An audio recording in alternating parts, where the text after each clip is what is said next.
Hi everyone and welcome back to Rachel's Enchanting Cakes. Now for today's tutorial I'm going to be sharing with you my cupcake recipe.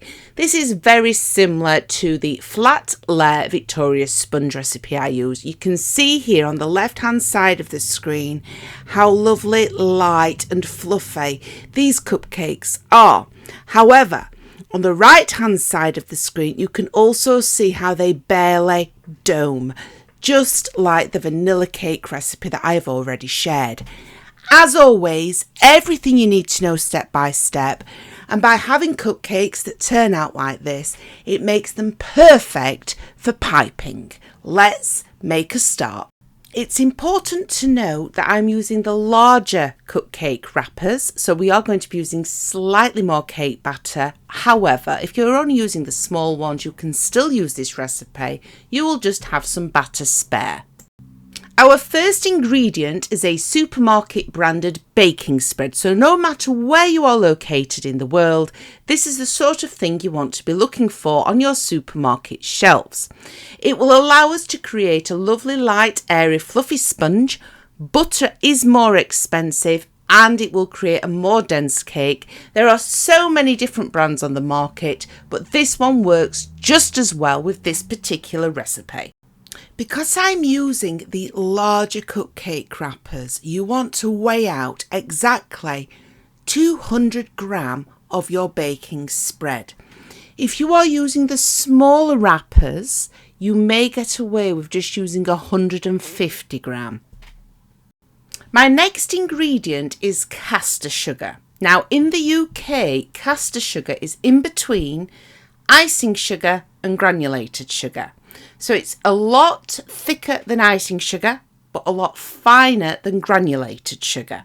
You want to be using an equal amount of baking spread to caster sugar, so weigh out exactly 200 grams.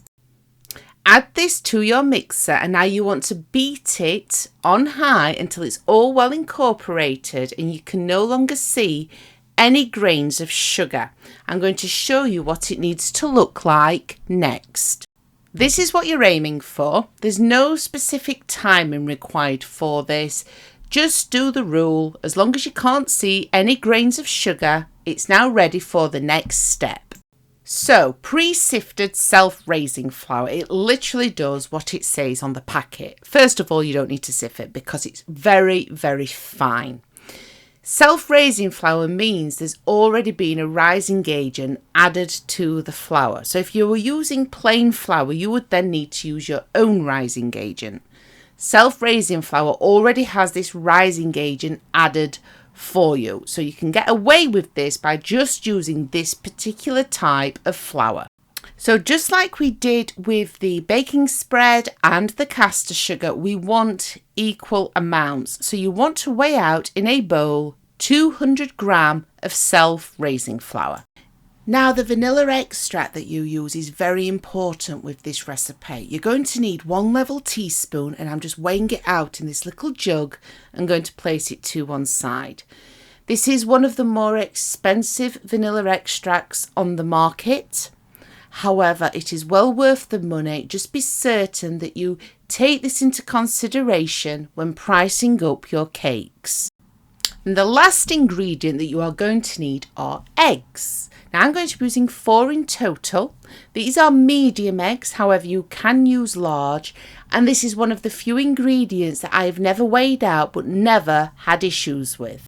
I simply added these to a Pyrex jug and give them a very thorough mix. This helps add some air, which will help the cake rise. However, the mix is going to be doing most of the work.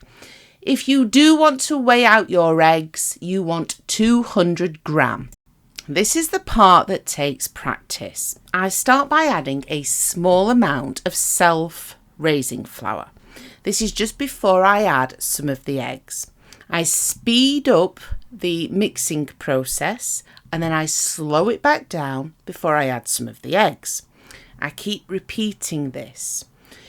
If you don't add any self-raising flour alongside the eggs, they can curdle. This is why it takes practice. So you slow it down when you add the eggs. You then speed it up so it mixes in, slow it down again and add some self-raising flour. Gently mix that in on a slow speed first, just so it doesn't go everywhere, and then speed it up again. And you want to repeat this process until you have no eggs left and no self-raising flour. At some point you want to add the vanilla extract, or you could also add that to the eggs that is sat in your Pyrex jug. So once again, you add the eggs, just like we do here, on a slower speed. Just pour them in. Allow them to mix in with that batter slightly, and then turn up your mixer so it's going faster, just like you can see here. We then slow it down again and add some self-raising flour. We allow that to mix in slowly first before speeding it back up. Now, what happens with curdling, if you don't get this right, and it can take practice, it's when the batter starts to split, and you will notice it when you lift up the mixer. If this happens, just use some extra flour and beat on high for 30 seconds, maybe a little longer. You can rescue it, and remember, it takes a while to learn how to get this correct. So continue doing this, and I shall show you what it should look like at the end.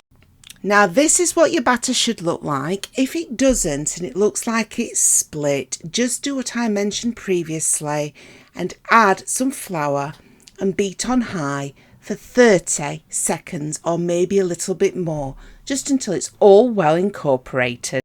Preheat your oven now to about 170 to 180 degrees centigrade. The slower they cook, the better. They will rise. I only fill them 3/4 of the way up. I do not use anything to make sure that the amount of batter in each cupcake is precise. I simply use a spoon, and the more you do this and judge it by eye, the more you will learn, and you get it perfect every time then, and you're just able to do it that way. Because people have asked, how do you get them all even? It's just down to practice, and when you've made an awful lot like I have and you do it all the time, it gets easy. So you want to fill them 3/4 of the way up, so you are leaving a gap for them to rise. They will look more domed when they are in the oven. However, when you take them out, they will go beautiful and flat, just like the one you saw right at the beginning of this footage. I bake these for 20 minutes, and it's best to just do one batch at a time. The reason for this, the rising agent that is in the self-raising flour, the longer it stays in that batter, now it is mixed in, the less effective it is. So if you want them all to be perfect and precise, do one batch at a time. So these have just come directly out of the oven, and they are very hot. Now, to prevent the wrappers from actually coming away from the cupcake, do not leave them in the metal cupcake tin for too long. Only leave them in until you can physically pick them up without damaging them, and then place them directly onto a cooling rack. By doing it this way, I find that the wrappers on the outside, because there's no condensation, they keep intact perfectly. It really is as simple and easy as that, but look how flat it is, yet it's still risen, and you saw the inside at the beginning of this footage. A lovely, light, airy, fluffy vanilla sponge. Happy baking, everyone, and I'll be back soon with more free content.